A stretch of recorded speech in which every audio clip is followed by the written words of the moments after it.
Hi, everybody. I'm Bob Marone. You're listening to Westchester Talk Radio, produced by Shaw Creative and made possible by Entergy, Indian Point Energy Center, supporting the community through spring 2021. I'm Bob Marone. Today, we're with Hightower Westchester once again. My guest is Richard Fahav. He's in charge of research and planning and is a private wealth advisor. Richard, the pandemic, there have been lessons from this pandemic, and we've now passed the one-year anniversary of the outbreak of COVID-19. Let's take a look at some of the financial lessons this unprecedented situation has taught us. Can you walk us through what you and your team witnessed firsthand with your clients? Sure. And Bob, always good to see you. Same here. Closer and closer to seeing each other in person, but not quite there. So obviously a very interesting, 12 to 18 months here. Some of the most challenging and interesting times. I mean, even, you look back at, and that includes, over the last couple of decades, includes 2000, 2008. I think, we had COVID, obviously, we had unprecedented market swings. I mean, massive drawdowns in record times, massive recoveries in record times. Unprecedented fiscal and monetary policy. We had an election. So all of these things warranted our attention over the last, 12 months or so. We fielded, a variety of different questions from clients over the months and some of which we were able to help. But, I think from our end too, it's about learning, right? And every market's a little bit different. You get that this time is different adage all the time. And of course that is correct. But I think one thing we did notice as well is a lot of what we've preached over the years, be it diversification and long-term planning, still applies, right? No matter what the black swan event is, so to speak. Well, leading the list, at least it seems to us, is something we have touched on in previous financial planning podcasts, and that is emergencies happen. Things happen. I imagine that this was a big topic over the year. Can you touch on that, Richard? Yeah, absolutely. And I think, this is, we've talked around the financial planning, I know, on a variety of podcasts. And I think this time was no different, including, having that emergency fund, right? We've talked about this in the past, what that looks like and what the value is a little bit different for everybody. We always advocate for kind of 6 months or so, whether it's 3 or 9, and everyone's a little bit different. But I think this we had unemployment rates just skyrocket, right? I mean, we had single-digit unemployment rates coming into the first quarter of 2020, jumping, up to 15, 20%. In certain industries were hit way worse than others. I mean, you look at travel and leisure and hospitality. And then you had folks who, let's say they were, the government mandated the closure of their business. This caused people to have to, if they didn't have an emergency fund, where are they going to pay their rent and how are they going to do that, right? Are they going to have to take on, high interest rate credit cards or potentially liquidate from their 401ks and pay these penalties, right? If you have an emergency fund in place, it alleviates that in a liquid format, whether it's a checking or savings account. I mean, we saw payments being delayed, from government stimulus and unemployment over those first couple months in March and April, and people weren't able to get them in time to make these rent payments. So I think it just highlighted, even more so than ever, just the need to have some money on the sidelines, for these uncertain times. Speaking of this kind of long-term planning, can you touch on things that your firm did to prepare and help clients during or before the pandemic as it was evolving, the early days of the pandemic, let's say? Yeah, absolutely. And this is where preparation is important, right? We know it goes with anything said in life, right? Being prepared for the uncertain event or that black swan event is something we always talk about here, right? One of the most important things we did right off the bat, because clients were calling us. I mean, this was unprecedented. We did not know what the next 6 months looked like, because you look back at previous virus outbreaks, and some of them were short-lived, right? And I think a lot of folks, us included, thought that would be the case here, right? We haven't seen something like this in many, many decades. So we started with going back to their goals, right? Going back to their financial plans.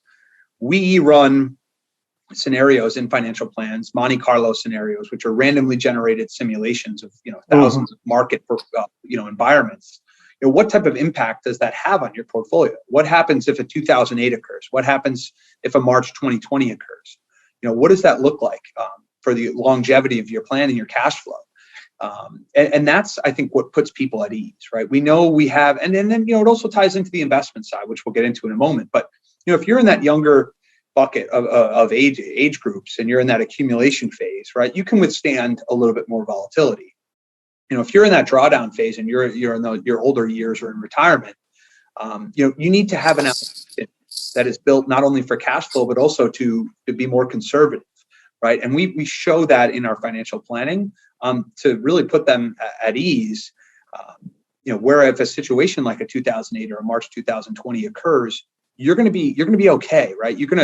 We've accounted for this. You can sleep at night knowing that we're going to be in a good position and that markets will recover and that our plan is in place. Turning our focus to the stock market now, it was a volatile year. What kinds of conversations have you had with your clients and how did you position portfolios? Yeah. And I think this was a very emotional time. I think, in terms of just obviously the terrible loss that occurred with so many deaths we've seen across the globe. And then you add in the fact of, a very contentious election, throughout the year. I mean, it was people's antennas were up, let's just say.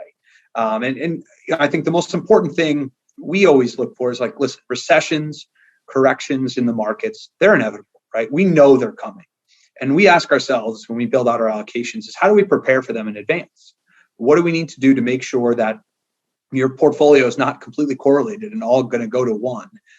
So a great amount of money was lost if you look at that first quarter, or let's just call it March, right? I mean, you looked at a peak to trough swing. The markets finished 2018 up 18%, or 2020 up 18%. They were down at 1.34%. I mean, that's a 52% swing. I mean, that's pretty significant. So we, from a tactical standpoint, we did well. But I will say clients who went to cash early in March, right, and took that loss and were nervous that this would go on forever, they're always the last ones to jump back in. And I think we talked a lot of people off the ledge because we knew markets would recover. And you look at 2008, right? By the time you knew you're in a recession, come March of 2009, that was the start of an 11-year bull market. So you have to be mindful that your allocation's in place for a 3 to 5 year, full time horizon here. What we do here at Hightower Westchester, that we had pieces of the portfolio that did well in that time period or did significantly better in terms of their drawdown. And the folks that didn't get back in, they finished the year probably up a couple percent. The folks who stayed the course with us for the most part were up, closer to 15, 17, 18% on a very conservative basis. So I think the key lesson is don't overreact. Know that we're planning for these things. Listen, they come. We know they're going to come. It's just we don't know when, and no one does. So the wisest thing is really to just sit tight sometimes during these extreme market volatility. Richard, I've heard you mention many times over the years the need for the right team. I should think that this has been even more important now. Yeah. And we stress this all the time with clients and prospects. And this is, a part of our pitch too. It's like so many people in this industry work in silos. Our industry is vast, right? There's the tentacles that reach out, right? We speak with CPAs, we speak with attorneys. Now, we're just one cog in the wheel, and as they are. But what we do well is not only do we have this broad network of CPAs and attorneys, but they need to talk to each other, right? We need some coordination. And I think looking at estate planning this year was super important, right? Did you have your beneficiaries in place? And not just your primary beneficiaries, but do you have contingent beneficiaries? That's a conversation we have with people's attorneys. You look at the end of the year, you look at taxes, right? There's obviously implications for buying and selling throughout 2020. We talk to people's CPAs and say, hey, let's look at the tax loss harvesting. What's capable here? What are we looking at for carry forwards from previous years? So this year, I would say more than ever, having these conversations with other what we call COIs or center of influences for our clients not only help get things done, but also help put the clients at ease. Were there any odd or different or extraordinary circumstances or lessons that you learned throughout the year that are worth mentioning? Yeah, no doubt. I mean, I mentioned it earlier. This time's different. I think, the one thing that changed significantly is this medium we're on.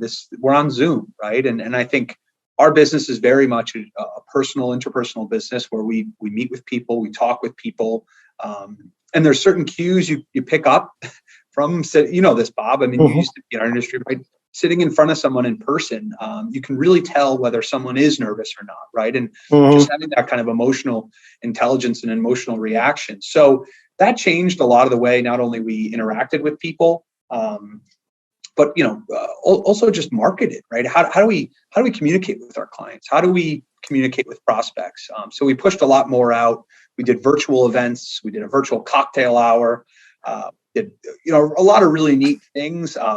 Again, most of our industry had to pivot, right? We weren't going into New York City anytime soon, right? So from that perspective, I think we were obviously able to adapt. I think the one thing, and this is somewhat unrelated to our business, but is when you look back, in times of stress, right? You find out what's important to you, and you kind of get rid of the excess baggage, so to speak. And we saw this with people, right? They finally, that big stack of statements you had, right? Let's look at this. Am I properly positioned? Do I have the proper beneficiaries in place? And then on the flip side of that, you saw people, Goodwill, Salvation Army. We did a bunch of stuff for small businesses. We did fundraisers for food pantries. So those are kind of unique things that we've been able to do with our clients as well as just our group, in general. Wow, what a year. Any closing thoughts? Anything or things that you'd like to leave your clients with, really? Yeah. I think last year was a good snapshot as to how unique markets can be, how stressful it can be. I think consulting a professional advisor, attorney, CPA, having some help can and a third party opinion, right? It's very difficult to go at these things alone, and I admit that myself, right? We have a great team here, right? I mean, we have people who have been through different market cycles, older, younger, new perspectives, different perspectives. So, that was extremely helpful. I think working from home, having that discipline was a whole new skill we had to learn.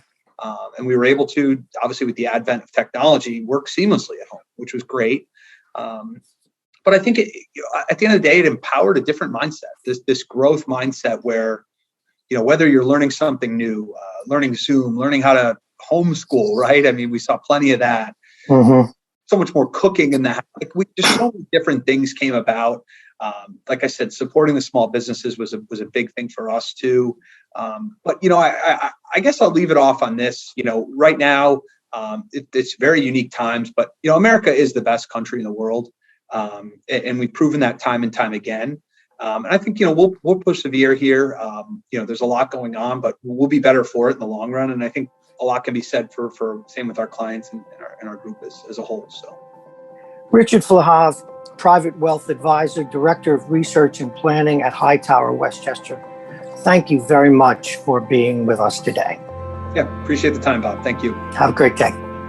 Hightower Westchester is a group of investment professionals registered with Hightower Securities LLC, member FINRA and SIPC, and with Hightower Advisors LLC, a registered investment advisor with the SEC. Securities are offered through Hightower Securities LLC. Advisory services are offered through Hightower Advisors LLC. This is not an offer to buy or sell securities. No investment process is free of risk, and there is no guarantee that the investment process or the investment opportunities referenced herein will be profitable. Past performance is not indicative of current or future performance and is not a guarantee. The investment opportunities referenced herein may not be suitable for all investors. All data and information referenced herein are from sources believed to be reliable. Any opinions, news, research, analyses, prices, or other information contained in this research is provided as a general market commentary. It does not constitute investment advice. Hightower Westchester and Hightower shall not in any way be liable for claims and make no expressed or implied representations or warranties as to the accuracy or completeness of the data and other information, or for statements or errors contained in or omissions from the obtained data and information referenced herein. The data and information are provided as of the date referenced. Such data and information are subject to change without notice. This podcast was created for informational purposes only. The opinions expressed are solely those those of Hightower Westchester and do not represent those of Hightower Advisors LLC or any of its affiliates. Hightower Advisors do not provide tax or legal advice. This material was not intended or written to be used or presented to any entity as tax advice or tax information. Tax laws vary based on the client's individual circumstances and can change at any time without notice. Clients are urged to consult their tax or legal advisor before establishing a retirement plan.